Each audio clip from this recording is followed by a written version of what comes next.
Coming to join me next is Hayes Humphreys.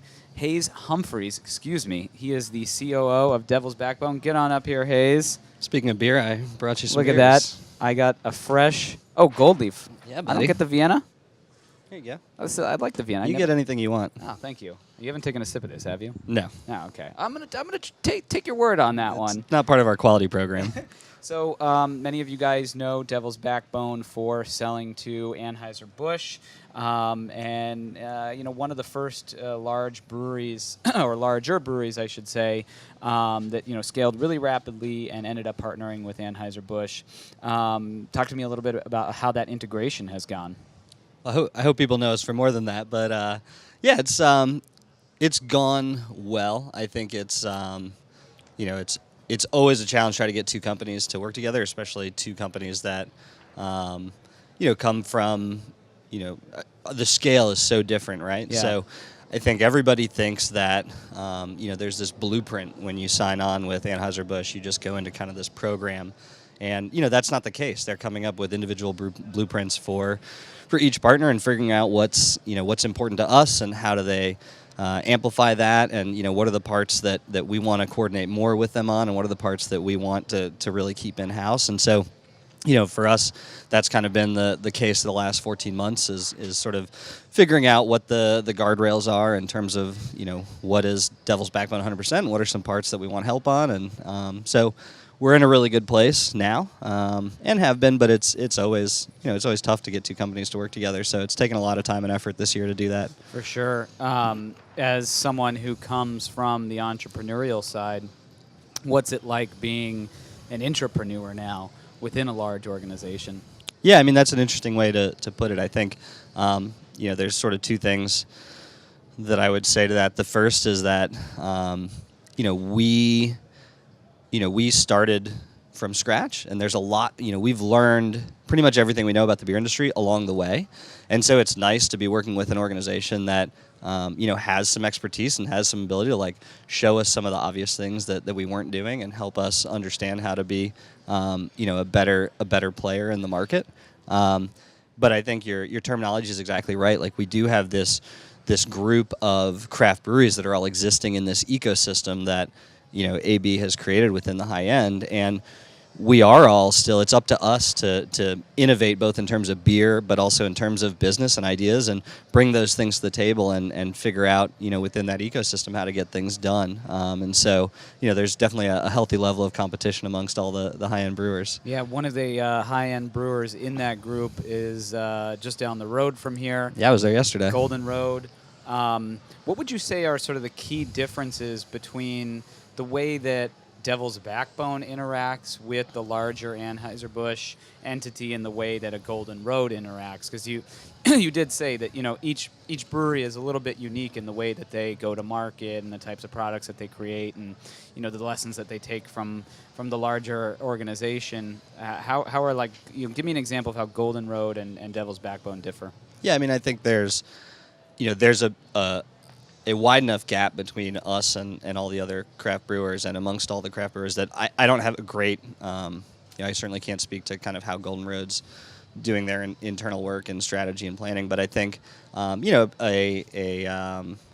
good example is kind of, where we focus our time and energies and how we focus on expansion, right? So we have always worked in kind of a geographic concentric circles expansion model. So this year we expanded pretty heavily into 6 new states, and that was kind of those were always on the blueprint as the next circle that we were gonna move into.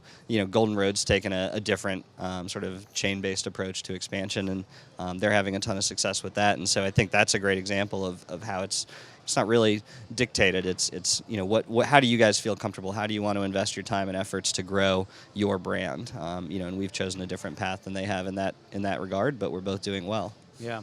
What have you guys taught Anheuser-Busch throughout that process? I think we are constantly challenging them to be nimble. I think earlier we heard from Cheryl Collins about sometimes like data can't tell you to blast yeast into space. I think that we have those conversations a lot of the time where it's like, let's jump in and take some risks. Let's try something, right? Let's just try things and see how they work out. And we don't always have to have all the process built around it. And so I think that's a constant project that we're working on. Yeah, it seems like a little bit of a tug and pull. I'm sure they want to be kind of buttoned up and really methodical and strategic about all the things that they do. Everybody just wants to be better at this. Like everybody, just wants to put a better program, a better product, better beer, more appealing things out on the market. And so it's not conflict in the sense that I don't think our objectives are aligned. It's conflict in the sense that we've got sometimes different ideas on how we get from point A to point B, and it's been helpful, right? I mean, we also talked this morning about blind spots, and so having those pointed out to you by some folks who have a more objective view of what's going on is really healthy. And then it's up to us to figure out how we want to address those blind spots and become a better brewery. Yeah. One of the things that I would say data probably can't predict, going back to that point, is whether or not you should expand into, say, the spirit space. And I know that that's something that you guys have wanted to do, was to open a distillery, I think even before the deal with Anheuser-Busch. Yeah. How are those efforts coming along? Is it something that you guys are still pursuing?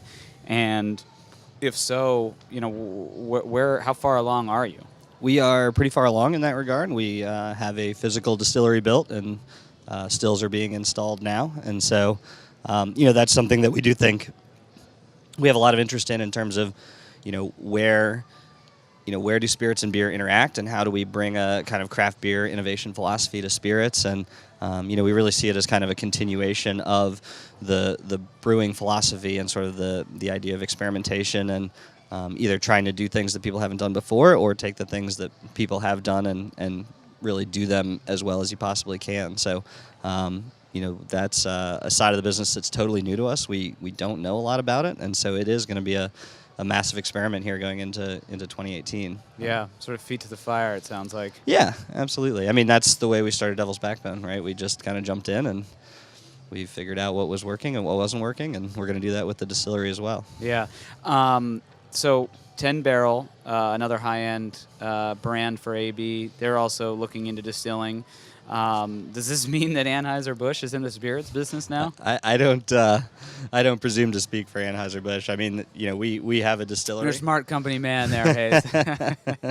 But I guess my only answer to that is there is seriously enough independence within the high end that I don't have we don't spend a lot of time talking about what the other guys in the high end are doing. We focus on Devil's Backbone, they focus on 10 Barrel, Golden Road does Golden Road, Breck does Breck, and we're all kind of trying to come up with new ideas, and the ones that work we talk about and share. But there's not these coordinated planning sessions or anything where we all get in a room and try to figure out how to dominate the world. Or I just see that's what I envisioned. You all sitting around a big boardroom, a big table, and we're all petting our hairless cats and that kind of thing. And Darth Vader's sitting at the head of the table. No, it's not like that. Felipe doesn't wear a black helmet all the time. Not all the time. He takes it off sometimes, but. Sorry, Felipe. But I would also say that one of the best things about it is, we do have these a couple times a year where we do all get together, and it's a room full of people, like John Hall from Goose Island, the guys from 10 Barrel, and Todd Ussery and George O'Neill from Breck, and I have an immense amount of respect for a lot of them, and I've learned a ton from them just to have that network. Before with AB, there is this sense of camaraderie within the craft beer industry. But it does end at a point, right? Because we are all competing, whether or not anyone wants to admit it. And so, you don't share all the secrets. Right. Now that we're within the same group, you really do share, I would say, 95% of the secrets. And, it's a different level of kind of intimacy and ability to interact and get to know the other brewers. And I really I appreciate it, and I've enjoyed it. It's been one of the best parts of the whole deal. Awesome. Well, it definitely sounds like a really interesting experience. I wish we had more time to discuss it, but you know how the Livestream Lounge works. It's quick. Man. It's a revolving door. Thank you very much. Thanks, Chris. Take it easy. Appreciate the time, and thank you for the Vienna Lager. Sorry I stole it from you.